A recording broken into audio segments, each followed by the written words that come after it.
Everyone,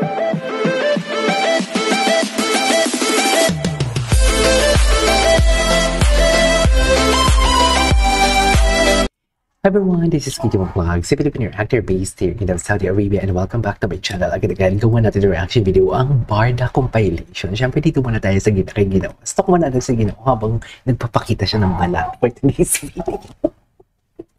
Wait lang, may nagsasabi sa atin na kampo ni Kisen daw. Ganun, uy, huwag naman kayong ganun, mga ganyang assumption na yan.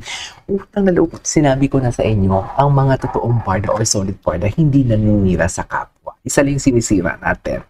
Yung sumisira din sa Barda. Huwag tayong ganun. Kung wala tayong concrete evidence, huwag tayong ganun. Huwag kayong mag-judge. Always choose to be kind, okay? Always choose to be kind. Pero wait lang, hindi naman ako napopost. Dapat ipopost nila ako kasi dagdag, yung exposure yun eh. Paano ako makikilala niyan? As defender ng Barda, kung hindi nila ako ipopost.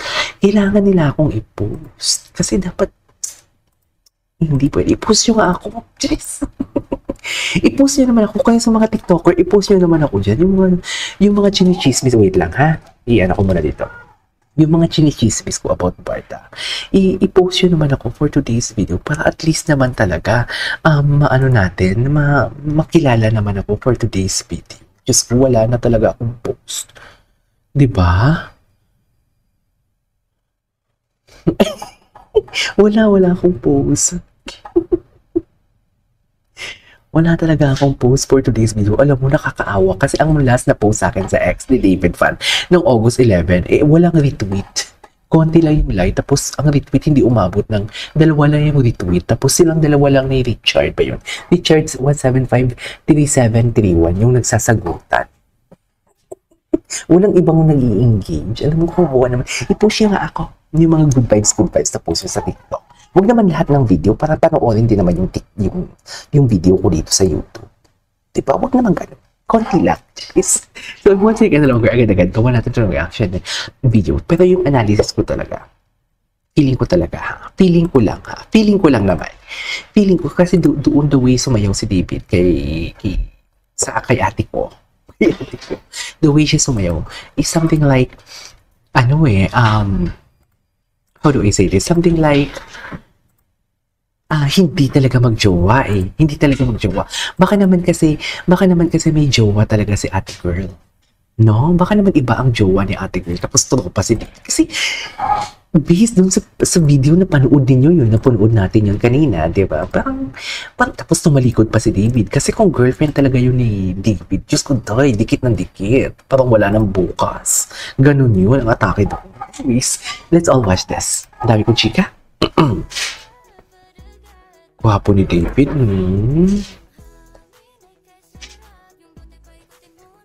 Gwapo ni David. Anyways. Ano to? Ano nangyari? Bakit siya? Grabe, ang hot talaga ni David. No wonder na pati ang mga bashers yun nagkakandara pa sa kanyang sirayan siya para hindi lang mapunta sa iba. Itong mga basher na to, sila talaga yung tunay na obsessed kasi ang gusto nila sa kanila lang si David. Ganun yun. Tinan mo, ina-expose nila si David tapos may todo promote sila kay Barbie. Alam mo yung sala sa lamig, sala sa init sila. So, paano natin sila papaniwalaan or paano nila tayo makukonvince? Though, hindi ko alam kung kinukonvince sila tayo, pero kasi sa mga ginagawa nila, parang kinukonvince talaga nila tayo na parang alam mo yung kinikilig ka si Barda, pero hindi ka pwedeng kiligin si Barda kasi ito yung totoo. Yung totoong sinasabi nila, may mga pictures silang nilalabas, pero ang layo naman ang storya naman doon. Hindi po mga ganon. Gets niyo ba yun? Anyways. Ay, hello. Grabe, ang pump po naman, Ginoo. Bakit ang pump ng Ginoo natin? Ay, oh. Enjoy, Ginoo. You deserve it. Deserve mo yan, Ginoo. Ang gwapo talaga ni Ginoo. Deserve mo yan, Ginoo. Kung kahit sino man ang magiging girlfriend mo, but as long as masaya ka, go for today's video. Yan yung totoo. Yan yung totoong yan yung totoong fan. Diba? Kailangan natin i-claim. Fan tayo. Anyways. Ang gwapo niya dito. Alam mo, kung nakakapya, ang gwapo niya. Di ba?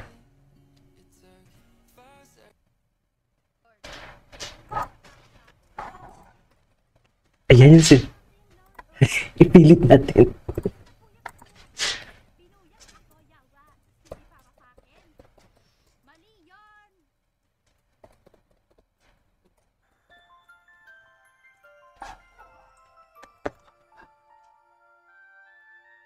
Okay. Ay, ito gusto ko ito panoorin from David Troops. Hindi na rin pala first. One day he entered the world of show business when he started turning into more colorful. Mr. Chinatown. Ang gwapo niya dito. Si Malik pala ang pangalan niya. Kobe Generoso. Ito yung mga hindi ko napanood kay David. Hindi ko yung napanood. Mano po Legacy, The Family Fortune, Anton Chan. Ang ganda ng, ang gwapo ng pangalan niya, Anton Chan. Without You? 2023? The Favorite Son. Maria Clara, diba? Hindi ko ito napanood. Axel. Ay. Maging sino ka man, Carding, for today's video.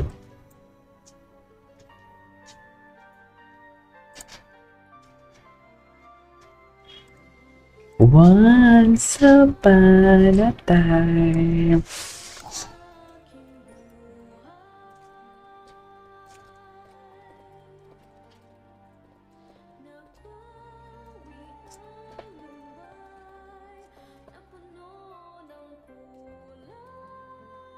Once upon a time.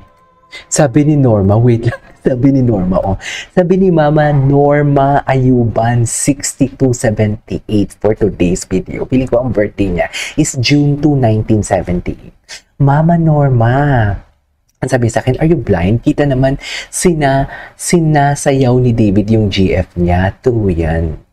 Diba? Todo convinced talaga sila na sinasayaw. Mami, ba't nga ang layo? So kung kasayaw ko pala ngayon si Julian San Jose, sasabihin nyo din ang girlfriend ko si Julian San Jose for today's video.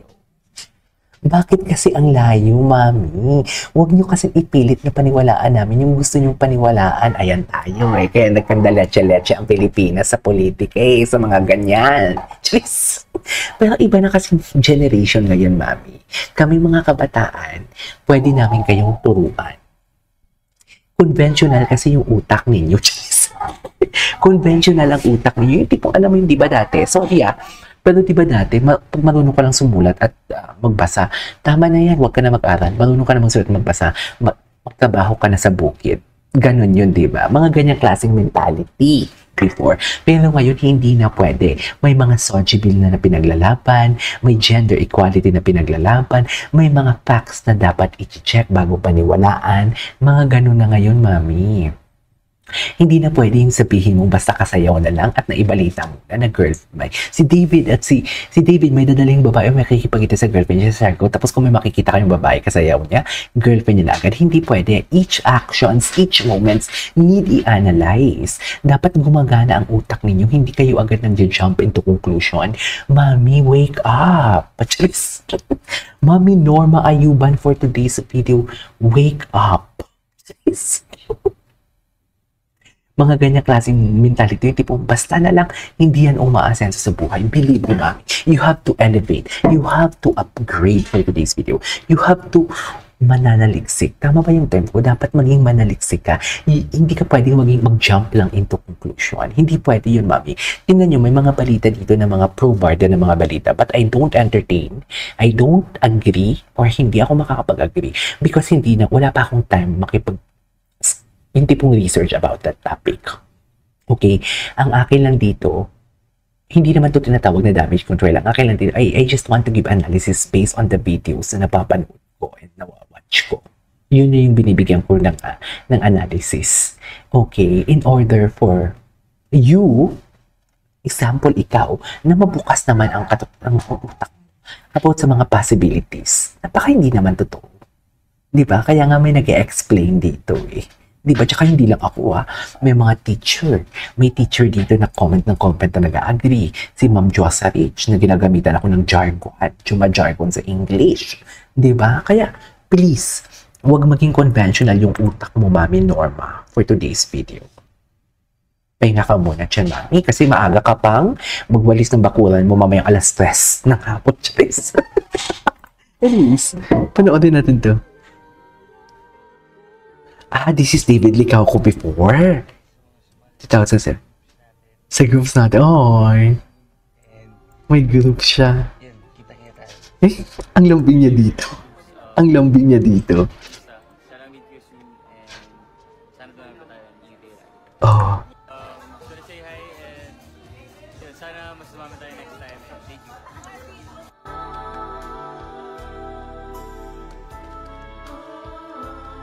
Okay.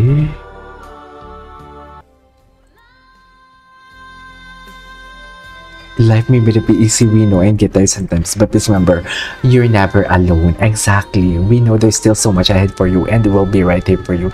This is from David Troops. Ang ganda naman.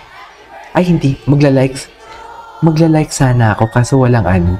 Hindi pala ako nakalagin. The continuous series is still in it with you. Tama. Ngayon pa ba? Yay! Anyways, that is our for today's video. This is KJ Vlogs. See you in my next vlog. Bye!